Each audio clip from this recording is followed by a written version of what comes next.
Pertanyaan berikutnya Ustadz. Baru-baru ini terjadi pembubaran kajian Ustadz dan penolakan dakwah dari salah satu asatis di salah satu daerah oleh sebuah ormas.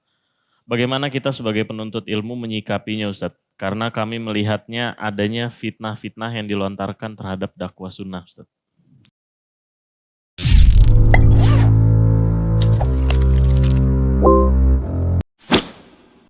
Ya Allahul Musta'an. Allah tempat kita memohon perlindungan ya. Memang dalam dakwah itu ada suka dukanya. Ada suka duka. Akan ada yang menerima tadi saya bilang, ada yang menolak. Itu biasa.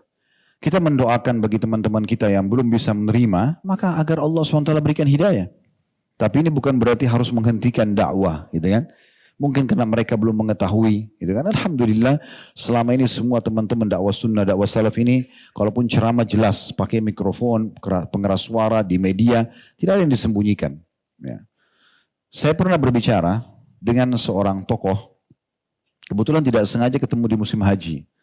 Beliau di sebelah saya, kemudian salah satu tokoh yang dikenal gitu ya. Kemudian beliau mengatakan setelah salaman nama saya, habis sholat subuh lalu dia bilang, kenapa Ustadz Khalid teman-teman salafi atau teman-teman sunnah ini suka sekali menyalah-nyalahkan ibadah kami. Dan seterusnya, dia sebutkanlah beberapa syubhat-syubhat yang disampaikan, tapi intinya merasa terganggu dengan dakwah ini.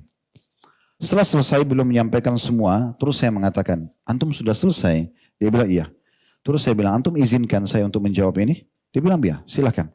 Saya bilang yang pertama, bisa antum cek, cari siapapun di antara ustadz yang dikatakan salafi atau sunnah, ya, yang biasa mengatakan atau dikatakan dakwah salaf itu, yang coba membawa masa memberhentikan amalia antum.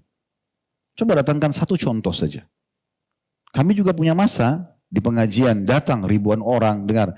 Tapi belum pernah kami datangkan masa untuk memberhentikan amalia yang antum lakukan di masjid antum, di pesantren antum, di rumah antum, tidak pernah. Yang terjadi adalah di majelis kami, kalau ditanya, apa hukumnya maulid, apa hukumnya tahlilan, apa hukumnya begini dan begitu, kami jelaskan sesuai apa yang kami ketahui. Karena ditanya. Tidak ada tablik akbar khusus bahas masalah ini, tetapi hanya ditanya, kami jelaskan. Sesuai yang kami fahami. Kalau antum merasa itu benar, antum jalankan, silahkan. Masing-masing bertanggung jawab di hadapan Allah SWT. Tapi jangan antum paksa kami untuk melakukan. Karena masing-masing berhujjah. Jadi tidak ada maksud dan tujuan kami untuk menyerang antum. Jangan difahami untuk menyerang.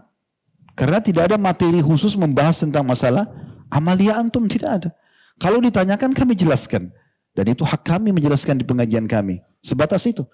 Dan sekali lagi tidak pernah ada pergerakan massa, memberhentikan atau yang tidak ada. Sama sekali. Dan itu hak kita masing-masing.